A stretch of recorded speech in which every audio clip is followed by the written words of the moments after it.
Hi, we're here at the round table and we're here to talk about Dunkirk. Nailed it. The traditional thing in Hollywood movies is to cast 28, 29-year-olds, 30-year-olds, and pretend they're younger. We wanted to cast people of the right age. We wanted kids who would experience these events the way people would have at the time. And it was very important to us to find interesting, fresh faces to do them. I think it was important to shoot on location, to give the film a perspective and to give us a perspective. I wasn't on the beach with the boys, but that must have been amazing. I was coming out onto the beach and there was like 1,300 extras, all dressed in battle gear. There was Spitfires flying overhead, destroyers in the background. The beach was set dressed, sandbags and trucks and everything, and there was explosions going off in the sand. And it was just so real. You can never really put yourself there, but that is, I think, the closest you can come to putting yourself in that situation. And the pure panic and terror. So vulnerable, so vulnerable. I mean, from every aspect as well. Sitting ducks on the beach, sitting ducks on the water, sitting ducks in the air. You're just so exposed, you've got nothing to shield you. It's not, pretend there's an explosion happening over here. It's actually going on, and then I think, that just means you get natural reactions to stuff. Yeah, any reactions you have are just a response to what's going on around you. It's just kind of honest. I never actually felt like I was thinking about acting because everything was there for you. There was kind of no acting required in many situations with everything that was flying around your head or exploding. And then you get this bloody Spitfire going across your head and you're like, oh, OK.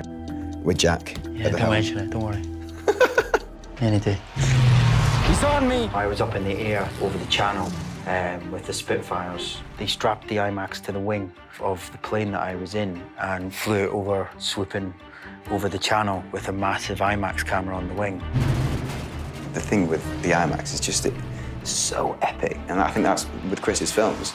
He does that so well. He captures that huge, vast picture, which just sucks you in. It's like a black hole that just pulls you in. We wouldn't be doing the story justice if he shot it on anything else, yeah. What was your favourite thing about working with Chris? It's funny you asked that, Finlay.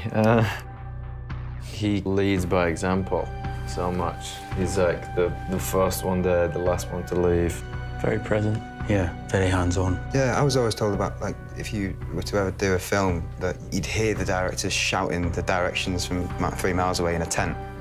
But, Chris is there the whole time. You see the camera there and Chris there, so. Literally right beside it, the little monitor. Yeah. These huge sets and there's kind of, real Spitfires and warships all around you and all the rest of it, thousands of extras.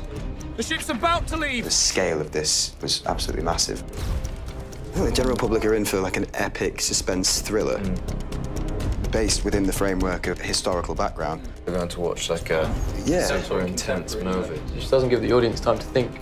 You're just plunged straight into this world and you're just kind of swept along in it. And you're just taken with you. You see this world through their eyes and ears, and that story really needs to be told. It's a film of survival and panic. It's breathless. I think it's going to be bloody brilliant. You can practically see it from here. What? Home.